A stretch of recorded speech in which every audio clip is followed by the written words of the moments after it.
नमस्कार दोस्तों, सिने स्टॉक्स के एक और लर्निंग वीडियो में आप सभी का बहुत बहुत स्वागत है। तो आज देखेंगे भारतीय बाजार को, तो ऊपरी स्तरों से थोड़ी गिरावट देखने को मिली, यानी थोड़ी बिकवाली हुई है। मेजर कंपोनेंट्स में बिकवाली हुई है। सबसे ज्यादा बिकवाली आईटी कंपनियों में हुई है। एचसीएल के अंदर में आप देखेंगे 10% से ज्यादा की बिकवाली। उसके अलावा टेक महिंद्रा के अंदर में, सभी मेजर आईटी कंपोनेंट्स के अंदर में जबरदस्त बिकवाली हुई है। बावजूद बाजार उतना नीचे नहीं गया है। अगर आप मेजर बैंकिंग सेक्टर को देखेंगे तो एचडीएफसी आईसीआईसीआई में भी बिकवाली हुई है। ये दोनों मेजर कंपोनेंट है, लेकिन फिर भी बाजार आपको सिर्फ निफ्टी को बोलो देखो तो 200 पॉइंट मात्र नीचे है। बैंक निफ्टी अभी 250 पॉइंट नीचे है और सेंसेक्स जिसकी कल एक्सपायरी है 750 पॉइंट यानी 750 पॉइंट डाउन है। अब ऐसे में सवाल यह उठता है दोस्तों कि इतने बड़े डिक्लाइन अलग अलग सेक्टर में आने के बावजूद भी बाजार रुका क्यों? क्योंकि कई छोटे मझौले कंपनियों में, सरकारी बैंकों में, पीएसयू सेक्टर्स के अंदर में पैसे लगाए गए, जिससे बाजार का संतुलन बना और बाजार आपको ज्यादा गिरता हुआ नजर नहीं आया। लेकिन अब देखो, कल सेंसेक्स की एक्सपायरी है, तो क्या बाजार एकदम से धराम होने वाला है या फिर बाजार यहां से ऊपर जाएगा? इसको बारीक से समझेंगे। बारीकी से समझना इसलिए जरूरी है, हमको जो रिजेक्शन मिला वो एग्जैक्ट वहीं से मिला जहां पे हमने कल बात की थी। 1 तारीख का कैंडल, 1 फरवरी का वो कैंडल था जहां हमने कल टेस्टिंग की थी, यानी कि लगभग लगभग 24,600 को टेस्टिंग किया था। आज गैप डाउन हुआ, वहीं से गैप डाउन मिला हमें। 1 फरवरी के लो से ही हमें गैप डाउन देखने को मिला। और अब क्या और नीचे जाएगा, इसको मैं चार्ट पर दो तरीके से आपको समझाने वाला हूं। ऊपर जाएगा, नीचे जाएगा, वो दोनों पहलुओं को देखेंगे। निफ्टी में पूरा एनालाइज करेंगे। देखिए, कल सेंसेक्स की एक्सपायरी है, तो आज इस वीडियो में हम लोग बैंक निफ्टी, निफ्टी सेंसेक्स भी देखेंगे, मेजर कंपोनेंट्स भी देखेंगे और साथ में समझेंगे कि देखो बाजार के अंदर में ये जो चुनौती सामने है, आईटी सेक्टर में इतनी गिरावट है, तो क्या आईटी सेक्टर में फिर से कल गिरावट होगी तो उसका बाजार पे क्या असर पड़ेगा? दुनिया भर के बाजार अभी किस तरह से रिएक्ट कर रहे हैं? ग्लोबल टेंशन के बीच में बाजार हमारा कैसे रिएक्ट कर रहा है? और बाजार एक जोन में फंसा हुआ है। निफ्टी को भी देखोगे तो एक जोन में फंसा हुआ है, जहां आप देखोगे फिर से आज सुबह में मोमेंटम दिखाने के बाद फिर से साइडवेज हो गया। वो मैं आपको निफ्टी में 5 मिनट के टाइम फ्रेम में बताऊंगा, जहां मैं अपने पोजीशंस भी आपको क्लियर करूंगा। तो एक काम करते हैं, सबसे पहले बैंक निफ्टी को एनालाइज करते हैं, उसके बाद फिर धीरे धीरे आगे बढ़ेंगे। तो आप अभी तक हमारे चैनल को सब्सक्राइब नहीं किए तो पहले कर लीजिए सब्सक्राइब, क्योंकि आसान भाषा में अगर आपको स्टॉक मार्केट सीखना है, समझना है, एनालाइज करना है, समझना है कि बाजार कैसे चलता है, सही जगह पे आ चुके हो। आप करो सब्सक्राइब और बेल आइकन को प्रेस कर दो, जो आपको इजी भाषा में समझ में आने वाला है। बैंक निफ्टी, फिर उसके बाद देखेंगे सेंसेक्स, मेजर कंपोनेंट्स एंड फिर निफ्टी देखने वाले हैं। बैंक निफ्टी को अगर आप देखते हो तो यहां भी डिक्लाइन देखने को मिला, लेकिन बड़ा डिक्लाइन नहीं मिला है। परसेंटेज में चेक करेंगे तो निफ्टी के मुकाबले में बिल्कुल आधा है। नंबर्स में देखोगे तो नंबर से तुलना करने की आवश्यकता नहीं है, क्योंकि ये 24,000, ये 57,000 है। तो यहाँ पर 0.81 है, उसके मुकाबले में 0.43 है, तो दुगना गिरावट हुई है निफ्टी के अंदर में। लेकिन अगर वही बैंक निफ्टी में भी दबाव होता तो थोड़ा सा निफ्टी आपको और नीचे आता हुआ दिख सकता था। सेंसेक्स को भी देखेंगे तो थोड़ा डिफरेंट रहा है, निफ्टी से भी थोड़ा ज्यादा गिरावट हुआ है। लेकिन इसके क्या मायने हैं वो सब आगे बात करेंगे। फिलहाल बैंक निफ्टी को यहाँ पे नोट कर लीजिए। स्टिल ये बैंक निफ्टी जो है, अभी तक देखो मैं क्या समझता हूं, 4 कैंडल ये दिख रहे हो, 1 2 3 4 कैंडल इसके ऊपर है, तो अभी मैं इसको दबाव तो मान नहीं सकता। और ये कैंडल के ऊपर भी है, जो कि 10 मार्च का कैंडल है। इसके नीचे, यानी ये चारों कैंडल के नीचे थोड़ा दबाव बढ़ेगा, तब जाके पता लगेगा। अभी कहना बड़ा मुश्किल है। हो सकता है कि कल एक्सपायरी और फिर से कहीं वही जोन जोन जैसा कि चल रहा है पिछले कई दिनों से, वैसे ही जोन जोन शुरू हो जाए, यानी कि साइडवेज जैसा बाजार। वो मैं आपको 5 मिनट के टाइम फ्रेम में समझाने वाला हूं। बैंक निफ्टी के लिए कल के, देखिए अभी मंथली एक्सपायरी की तरफ है, 28 तारीख को इसकी मंथली एक्सपायरी आएगी। प्रीमियम इसके भी कम होंगे, तो थोड़ा इस पर भी आपको ध्यान रखना पड़ेगा। 57,300 के आसपास का एरिया पहला रेसिस्टेंस मुझे नजर आता है। उसके बाद आज का जो आप हाई देखते हैं उसको भी रख सकते हैं, जो कि 400 के आसपास का एरिया है। लेकिन उसके बाद जो अच्छा नंबर रहेगा वो 57,500 के आसपास का एरिया, और फिर 700 के आसपास का एरिया जो रहेगा वो रहेगा आपका नंबर। इसके ऊपर रैली होगी तेज, तब जाके बाजार वहां पे जाने का कोशिश करेगा। फिलहाल मुझे लगता है कि ये रेसिस्टेंस काफी है। अब देखते हैं, अगर कोई बड़ा न्यूज ना आए तब। अब नीचे देखोगे तो नीचे मुझे लगता है कि पहला जो नंबर रहेगा वो 57,000 का राउंड नंबर है। आई बात समझ में? ये राउंड नंबर है, इसको अगर हम ब्रेक करके नीचे की ओर आते हैं तो मुझे लगता है कि पहला नंबर जो है वो, अक्सर तो मैं आपको 57,000 के नीचे में 56,700 देता हूं, बट आज मैं आपको बता रहा हूं 800 के पास आप थोड़ा ध्यान रखिएगा। 700 पर तो ध्यान रहेगा रहेगा ना। उसके बाद फिर नेक्स्ट रहेगा 56,500 और फिर उसके बाद 300, यानी 56,300 तक का नंबर। यहाँ तक ठीक है। अगर इसके नीचे भी जाता है तो डेफिनेटली हम लोग टेलीग्राम पे अपडेट वहाँ पे करेंगे तो आपको पता लग जाएगा। अब जहाँ तक गिरावट की बात है, अगर तेज रेड कैंडल आता है तो कहाँ तक एक्सपेक्टेशन रख सकते हैं? देखिए 56,300 तक का एक्सपेक्टेशन रखा जा सकता है। अब उसके नीचे तो ये 4 कैंडल का ज़ोन है, अब इसको तोड़ेगा। अभी तो मुझे लगता है कि 800 के आस-पास भी एक सपोर्ट है, वो कल पता लगेगा, अभी आइडिया नहीं लगने वाला। ये हो गया सपोर्ट एंड रेसिस्टेंस। अब आप यहाँ पे नोट कर लीजिए सेंसेक्स। देखिए सेंसेक्स को अगर आप देखोगे तो पहले हम लोग एचडीएफसी देखते हैं, फिर सेंसेक्स को देखते हैं। एचडीएफसी में जैसा कि मैंने आपको कहा था कि ये जोन जोन खेल सकता है, यही कहा था ना कल, ये जोन में ऊपर गया, आप कल नीचे आ जाएगा। एग्जैक्टली वही करते हुए आपको नजर आया। कल ये 2% ऊपर गया, और वो 2% क्यों ऊपर गया? क्योंकि कल निफ्टी की एक्सपायरी थी। बाजार को नीचे लाते तो पुट में जो लोग बैठे थे उनको पैसा मिल जाता। तो कल बाजार ले गए 200 पॉइंट, आज ले आए नीचे 200 पॉइंट, तो बाजार ध्यान से देखोगे तो वहीं वहीं खड़ा है। निफ्टी को देख लो, वहीं वहीं खड़ा है। तो ये एक्सपायरी ड्रामा होता है, ये आपको समझना पड़ेगा। ट्रैपिंग होता है, क्योंकि सेंटीमेंट नीचे का था, बाजार कल ऊपर रहा सिर्फ इसलिए क्योंकि रिटेलर्स फंसे होंगे। निश्चित रूप से हमारा सोच भी नीचे का ही था, बाजार ने ट्रैप किया तो कोई दिक्कत नहीं, एक दिन बाजार को ट्रैप करने दीजिए। लेकिन अगर आप अपने स्ट्रैटेजीज को बदलेंगे, जो आपने अपना सेटअप बनाया उसको बदलेंगे, तो दिक्कत होगा। तो वही हुआ आज यहाँ भी, आपको देखिए नीचे आता हुआ नजर आया। आईसीआईसीआई ने भी वही किया, नीचे आता हुआ नजर आया, लेकिन नीचे अभी इसका सपोर्ट है 1337 का, इसको ब्रेक करेगा तब देखिएगा। फिलहाल यहाँ पे अच्छा कैंडल बनाया है, जो कि नीचे आ भी सकता है, अभी कहना मुश्किल है। ऊपर रेसिस्टेंस है, वहां से रिजेक्शन देखने को मिला है। रिलायंस को आप देखेंगे तो रिलायंस आज आपको कंट्रीब्यूशन देता हुआ नजर आया। रिलायंस में और दबाव बढ़ता और ये नीचे आता, तो मुझे लगता है रिलायंस क्या कर सकता है। अगर कल निफ्टी नीचे की ओर आता है तो रिलायंस ऊपर की तरफ जाने की कोशिश करेगा, ताकि वो बाजार को मेंटेन करे। और अगर निफ्टी ऊपर की तरफ जाता है तो रिलायंस में बिकवाली होती हुई नजर आ सकती है। ऐसा भी हो सकता है कि दोनों में बिकवाली हो, दोनों में खरीदारी हो, लेकिन इसके चांसेस ज़्यादा है कि अपोजिट चले। देखते हैं कल क्या होगा। और मेजर कंपोनेंट्स को अगर आप देखोगे तो आईटी सेक्टर में अगर आप इन्फोसिस को देखते हो, तो इन्फोसिस के अंदर में आज आपको लगभग लगभग 4% के आसपास, यानी 3.5% के आसपास में भारी गिरावट देखने को मिली। और आईटी में बिकवाली जो है बहुत जबरदस्त जारी है, थोड़ा सा ऊपर खींचा फिर बिकवाली हुई है। और आईटी की ये बिकवाली बाजार को और नीचे लेके जा सकती थी, लेकिन नहीं लेके गई, क्योंकि कुछ छोटे छोटे कंपनियों में, मुझौले कंपनियों में, छोटी कंपनियों में आज पैसा लगा के, पीएसयू सेक्टर में पैसा लगा के अब बाजार को बचाने का कोशिश किया गया। देखिए कल सेंसेक्स की एक्सपायरी है, उसके बाद पता लगेगा पिक्चर क्या है। एचसीएल टेक में आज आप देख सकते हैं जबरदस्त पूरा का पूरा जोन तोड़ते हुए नजर आया। और 2025 लास्ट ईयर जो 7 अप्रैल को कैंडल बना था, आपने याद होगा, जहां से बाजार ऊपर गया था, उसकी टेस्टिंग जो है यहाँ पे करता हुआ आपको नजर आया, उसको ब्रेक करता हुआ नजर आया। और अब यहाँ पे आप देखिए 2024 2025 इन सब जोन को, लेकिन है तो ये सब अच्छा जोन है दोस्तों। लेकिन आईटी में चूंकि बिकवाली बहुत तेज हो रही है और रिजल्ट भी इसका ठीक नहीं आया था, बट गेम मैं आपको पहले बता चुका हूँ, रिजल्ट रिजल्ट सब चलता रहता है। ये जो मेजर ट्रेंड लाइन ने एचसीएल ने तोड़ा, ये देखो ना, 2020 का, 2022 का, फिर यही यहाँ पे सपोर्ट मिला, फिर यहाँ सपोर्ट मिला, फिर यहाँ मिला, और फिर फाइनली इसको ब्रेक कर चुका है। दोस्तों आईटी कंपनियों में मेरी जो सोच है वो बाइंग फॉर्मूला के साथ है, छोटी छोटी क्वांटिटी में बाइंग करते रहिए इन सभी आईटी कंपनियों में। हाँ, याद रखिएगा कि डिस्ट्रीब्यूशन ऑफ, यानी कि डाइवर्सिफिकेशन होना चाहिए। आपका जो पैसा का डिस्ट्रीब्यूशन है ना, वो बहुत अच्छे तरीके से होना चाहिए। अब देखो, ये सब चीज समझना चाहते हो ना, तो सैटरडे संडे का क्लास होता है सिर्फ 99 रुपीज में। वहां आके ढेरों सवाल भी पूछ सकते हो, और बेसिक से एडवांस का पूरा ट्रेडिंग का कोर्स जो होता है, एक्चुअली में ये पूरा कोर्स वोर्स कुछ होता नहीं है दोस्तों, ये पूरा स्किल है, और इसको सीखने में एक लंबा समय लगता है। तो वो 99 के क्लास में आप सैटरडे संडे, 4 सैटरडे 4 संडे का क्लास लगा सकते हो। मात्र 1 महीने की क्लास 99 रुपीज़ में होती है। उसको ज्वाइन करके आप काफ़ी चीज़ें समझ जाओगे कि कैसे बाइंग किया जाता है, कैसे स्टॉक मार्केट में सर्वाइव किया जाता है, कैसे रुका जाता है, कैसे कैपिटल मैनेजमेंट किया जाता है, साइकोलॉजी कैसे होती है, लॉट कैसे मैनेज करते हैं, वो सब सैटरडे संडे के क्लास में होता है। और सैटरडे संडे के क्लास की स्क्रीन पर नंबर आ रहा है ना, उस नंबर पर व्हाट्सअप कर दीजिएगा, कॉल कर दीजिएगा, आपको जानकारी मिल जाएगी। अभी आप देखेंगे एचसीएल टेक के अंदर में जबरदस्त बिकवाली हुई। उसके अलावा आईटी कंपनियों में अगर आप देखते हो, टीसीएस के अंदर में भी लगभग 3% या 3%, उसके बाद टेक महिंद्रा में भी 3% के आसपास में बिकवाली देखने को मिली। मेन इसके अंदर में रहा एचसीएल के अंदर में, लेकिन आईटी कंपनियों में बिकवाली हुई है। और आमतौर पर आपने देखा होगा कि आईटी में बिकवाली होती है तो बाजार एकदम से धराम कर जाता है, लेकिन आज बचाया गया। कल एक्सपायरी है ना, तो थोड़ा सा चलता है, समझते होंगे आप इन सब चीज़ों को। खास करके आप इस चैनल से जुड़ गए हो तो आपको बहुत कुछ समझ में आता होगा। तो ये रहा हालात, और अब आते हैं सेंसेक्स की तरफ। सेंसेक्स जिसकी कल एक्सपायरी है, तो सेंसेक्स की कल एक्सपायरी है दोस्तों, तो इसमें जो है समझना पड़ेगा, ये जो इसकी एक्सपायरी है इस बार जो है ये लास्ट एक्सपायरी है, या फिर इसके बाद 30 तारीख को शायद फिर से एक्सपायरी होगी, थर्सडे को। हाँ, तो अभी मंथली एक्सपायरी नहीं है, 30 को मंथली एक्सपायरी होगी इसकी। तो अभी ये सेकंड लास्ट जो है वो वीकली एक्सपायरी है, उसके बाद फिर मंथली एक्सपायरी आएगी।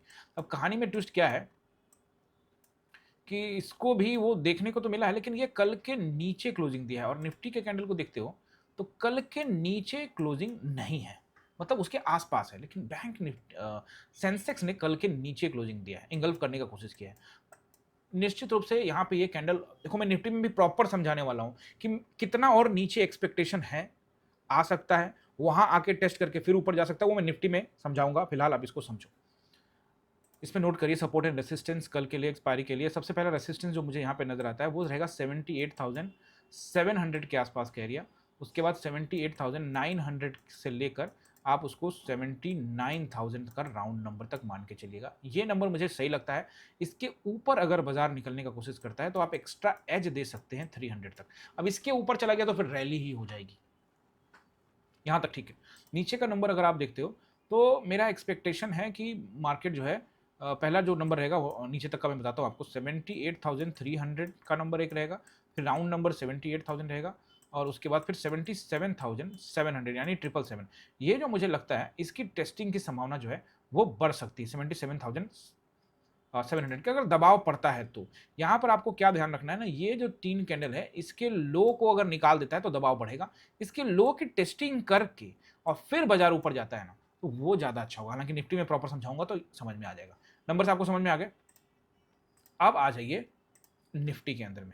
तो निफ्टी को अगर आप देखते हो तो निफ्टी जो है यहाँ पे आज जो कैंडल बनाया है इसको इंगल्फ नहीं किया है, मतलब उसी के आसपास में। अब इसका लो देखोगे पिछला दिन का 21 अप्रैल का, यानी कल का जिस दिन एक्सपायरी थी निफ्टी की, 354, और आज का जो लो है वो लगाया है 352, यानी लो तो दोनों ने लगभग सेम लगाया, बट क्लोजिंग कहाँ मिला, इसकी जो क्लोजिंग है वो 576 पे, क्लोजिंग तो ऊपर रहेगा, ग्रीन कैंडल है, तो इसका जो लो है ना उसको ब्रेक करने से बचा है। यानी आज जो क्लोजिंग मिली है हमें, क्लोजिंग मिली है 378 पे, 378 पे क्लोजिंग मिली है, और कल का जो लो था वो 354 था, यानी कि अभी हम 20 पॉइंट से उसके ऊपर है।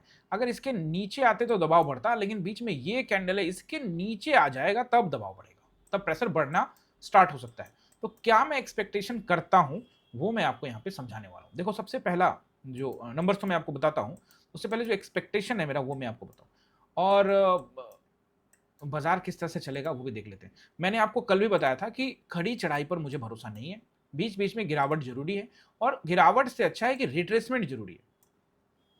अगर आप कायदे से पूछोगे तो मैं एक्सपेक्ट करता हूं कि ये 24,000 के आसपास का एरिया आ जाए, उसके नीचे भी आ जाए, 23,800 पे भी 23,800 पे आ जाए, और वहां से अब कल के कल तो नहीं, एक दो दिन में, 3 दिन में, और तब जाके यहां से करे, तब थोड़ा सा आपको विश्वास होगा कि बाजार में निचले स्तरों से अब धक्का मारा जा रहा है, यानी सपोर्ट स्ट्रांग हो चुके हैं और अब बाजार ऊपर जा रहा है, तभी तो विश्वास करोगे ना भाई। रिट्रेसमेंट तो चाहिए ना, अब खड़ा चलता जा रहा तो फिर वो उतरने में ज्यादा टाइम नहीं लगाएगा, फटाफट फटाफट कैंडल आ जाएगा, समझ रहे हो ना।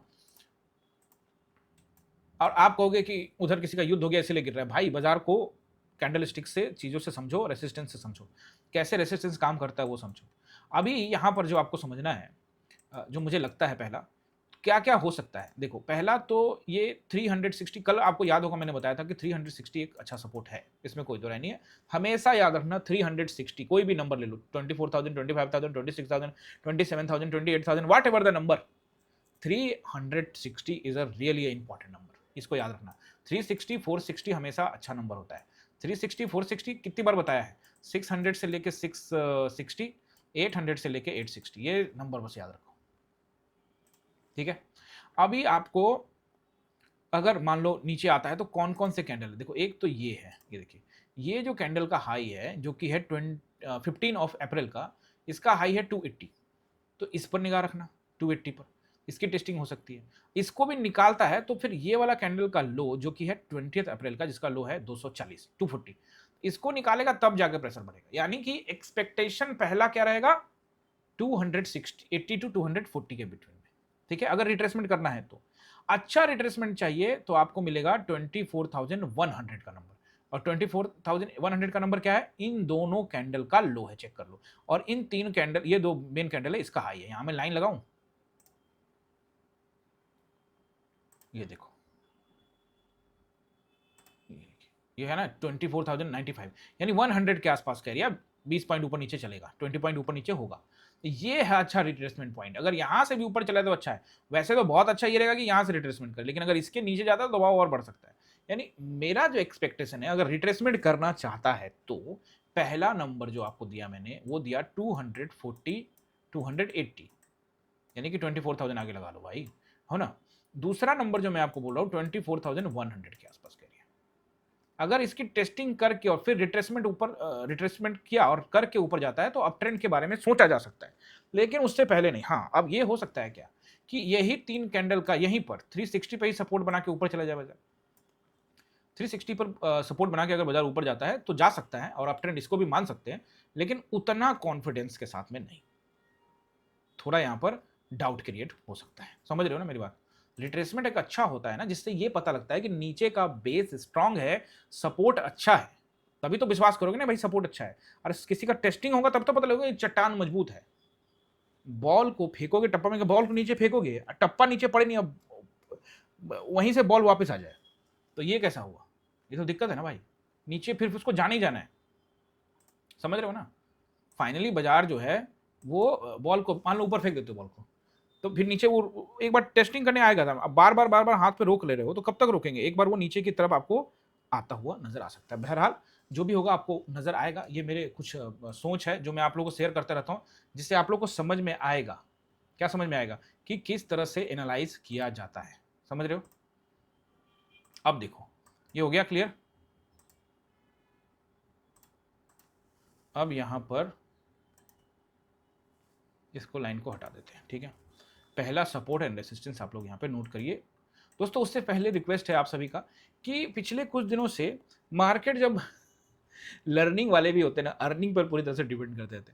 अब जैसे जैसे मार्केट में तेज हलचल होता है ना, तो वीडियोस का रीच भी बढ़ जाता है। जब मार्केट लोगों को पीटना स्टार्ट कर देता है, साइडवेज हो जाता है, लोग भी कम इंटरेस्टेड हो जाते हैं। लर्निंग में क्या दिक्कत है? लर्निंग किया करो, थोड़ा सा बढ़ाओ, हमारा जो है व्यू बढ़ाओ, लोगों तक शेयर करो, है ना। तो ये कमेंट वमेंट भी आप लोग कम कर दे रहे हो, कमेंट को भी बढ़ाओ, है ना। तो ये काम जरूर कर लीजिएगा। अब नोट कर लीजिए, देखिए 24,000 रेसिस्टेंस बता रहा हूं पहले, 400 से लेकर 460 तक का एरिया, पूरा जो नंबर है इसमें 400 427 440 सब बीच का रेसिस्टेंस है। कहीं से भी आपको लुढ़कता हुआ नजर आ सकता है। ट्रेंड किस तरह रहेगा उसके बाद देखेंगे। ये रहेगा पहला रेसिस्टेंस। ब्रेक करता है तो एक मामूली उसके ऊपर रखेगा 560 और मेन रहेगा 600 से लेके 660। इसके ऊपर जाता है तो फिर दोस्तों वो रैली वाली बात हो जाएगी। तो फिर अभी फिलहाल यहीं तक ठीक है।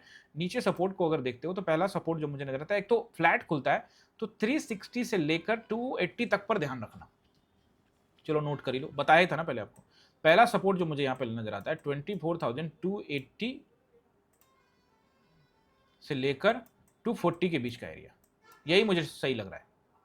बीच में आप 160 को एक रख सकते हो 24,160, बट अच्छा नंबर सीधे है 24,100। बस मुझे लगता है यही सपोर्ट काफी है। इसके नीचे बाजार जाने से बचेगा सेंसेक्स की एक्सपायरी, लेकिन अगर इसको भी तोड़ रहा है तो फिर हम प्रेशर मानेंगे कि बाजार में प्रेशर है और बाजार बहुत तेजी से रिएक्ट करता हुआ नजर आएगा। और ऐसी स्थिति में मार्केट 24,000 का राउंड नंबर को भी टेस्ट कर सकता है। कंडीशन समझा दिया, 24,100 इज द फुल स्टॉप होना चाहिए। लेकिन अगर बहुत प्रेशर बढ़ेगा तब, अब पता लगा ऊपर जा रहा है तो इन सब का कोई मतलब नहीं रहेगा, लेकिन सारा चीज समझने में कोई बुराई नहीं है। 24,000 का नंबर और फिर उसके बाद 23,960 860 की तरफ, वो तब जब भारी दबाव आएगा तब। अब वीडियो बनाते बनाते हो गया 6:21, तो गिफ्ट निफ्टी को देखोगे तो अभी तो ये मुझे फ्लैट नजर आ रहा है। इसको रिफ्रेश करें क्या? अच्छा, 36 पॉइंट अभी जो है डाउन है। अब थोड़ी देर में जब बाजार ओपन होगा दाव फ्यूचर 7 बजे, तब जाके आइडिया लगेगा कि ये किस तरह से कामकाज कर रहा है। बहरहाल मैंने आपको जो पॉइंट्स हैं वो समझाने की कोशिश की है। क्या बाजार यहीं से ऊपर जा सकता है? जाने का कुछ भी जा सकता है। चार्ट पैटर्न पर रिट्रेसमेंट करता है तो भरोसा होता है। खड़ी चढ़ाई चढ़ते रहता है तो भरोसा कम होता है। बाजार को वही करना है जो उसने करना है, हमने वही करना है जो हमने करना है। सोच समझकर काम करना है। जैसा बाजार चलेगा उसी के हिसाब से आपको कमेंट्री दूंगा। दोस्तों सिन्हा स्टॉक्स के ऑफिशियल चैनल को ज्वाइन कीजिए। अब अभी आप वीडियो को देख रहे हो तो आजकल क्या हो रहा है, थोड़ा अलर्ट रहिए। आजकल देखिए मैंने यहाँ पे ना लिखा भी है, देखिए यहाँ पे, देखिए यहाँ पे, इसको मैं ऊपर कर देता हूँ। ये देखिए टेलीग्राम का क्या है, @सिन्हा स्टॉक्स। लोग जो फ्रॉड लोग हैं वो क्या, कैसे, वो इस यूजर के नाम से नहीं बना सकते। मेरी फोटो लगा सकते हैं, चैनल का नाम सिन्हा स्टॉक्स रख सकते हैं, लेकिन उसका यूजर नेम कभी भी सिन्हा स्टॉक्स नहीं होगा। उसमें SS SSS ये ABCD कुछ भी लिखेंगे, बट अपना जो है SINHA सिन्हा STOCK स्टॉक्स, यही होगा। और हमारे चैनल पर जो सब्सक्राइबर है वो आपको ऊपर नीचे होते होते रहते हैं, लेकिन अभी 13,300 के आसपास में बने हुए हैं। हो सकता है कि आपको 150 ऊपर नीचे होते हुए नजर आए, लेकिन दोस्तों ये है हमारा। अब बहुत सारे, एक और चीज मैं आपको बताता हूँ, हमारे नाम से इतने सारे चैनल अगर आप सर्च करोगे सिन्हा स्टॉक्स को, तो यहाँ पर एक बार मैं सर्च करके देखूं क्या, यहाँ पे शायद काम करे, मोबाइल पे काम करता है, इस पे करता है सिन्हा स्टॉक्स।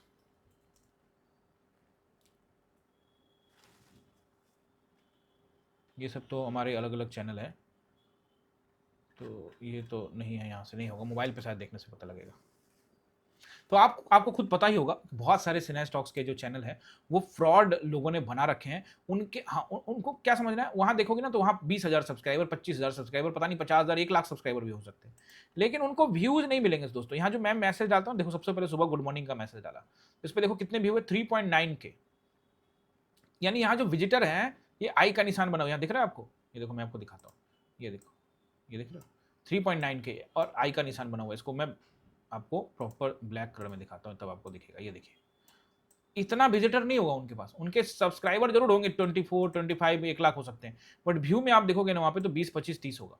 इसका मतलब क्या है, दे आर फ्रॉड्स। उन्होंने क्या किया है, एक चैनल बना लिया और नाम चेंज करते रहते हैं, और नाम चेंज करते रहते हैं बार बार, तो फिर वो टेलीग्राम क्या करता है ना, आपको मेंबर तो उतना रखेगा, लेकिन कोई देखने, उसके चैनल को कोई देख नहीं पाता है। समझ रहे हो ना मेरी बात? तो इससे आपको ध्यान रखना है, बहुत सारे फ्रॉड चैनल है, और ये फ्रॉड चैनल हर जगह है, सिर्फ टेलीग्राम पे नहीं है, फेसबुक पे भी है। आपको हमारे नाम से फेसबुक पर फ्रेंड रिक्वेस्ट आ रहे हैं, तो वो गलत है। हम किसी को फ्रेंड रिक्वेस्ट भेज ही नहीं सकते दोस्तों, क्योंकि हमारा प्रोफाइल ही नहीं है, हमारा पेज है। फेसबुक का क्या है, पेज बनाए हुआ, और पेज से फ्रेंड रिक्वेस्ट नहीं भेजा जाता। आप हमें लाइक, शेयर, सब्सक्राइब कर सकते हो, हमारे चैनल को सब्सक्राइब कर सकते हो, ज्वाइन कर सकते हैं। हम कोई रिक्वेस्ट वगैरह नहीं भेजते, सब फ्रॉड है। कोई आपको कह रहा है कि 5,000 रुपया दीजिए, 1 घंटे में डबल, 2 घंटे में ट्रिपल, ऐसा कर देंगे, दे ऑल आर फ्रॉड्स। ये सब गलत है। आपको अपना दिमाग भी तो लगाना है यार, बात समझ रहे हो ना? तो इन सब चीजों को और अवेयर भी करना है लोगों को, ठीक है ना? इनसे अवेयर रहोगे तभी तो अपना दिमाग का घोड़ा भी दौड़ाया करो। आई होप कि आपको सब कुछ समझ में आ गया होगा, और ज्वाइन कर लीजिएगा हमारे ऑफिशियल चैनल को, नीचे सब लिंक दिया हुआ। मैं आपको एक और बात चलते चलते बताना चाहता हूँ, और बात ये है कि क्या करते हैं, जैसे ये वीडियो आपको दिख रहा है ना, ये हमारी वीडियो को, जो मैं बोल रहा हूँ, ये हमारी वीडियो को काट के अपने चैनल पे डाल देते हैं, और नंबर वहां पर कुछ और लिख देते हैं, और नीचे लिंक में टेलीग्राम कुछ और लगा देते हैं। ऐसा करने से क्या होता है, जो भोले भाई लोग हैं उनको लग रहा है कि मैं ही बोल रहा हूँ, क्योंकि वो मेरे ही वीडियो काट के लगाए हुए हैं, और डिस्क्रिप्शन में अपना लिंक डाल देते हैं, वीडियो को थोड़ा एडिट कर देते हैं।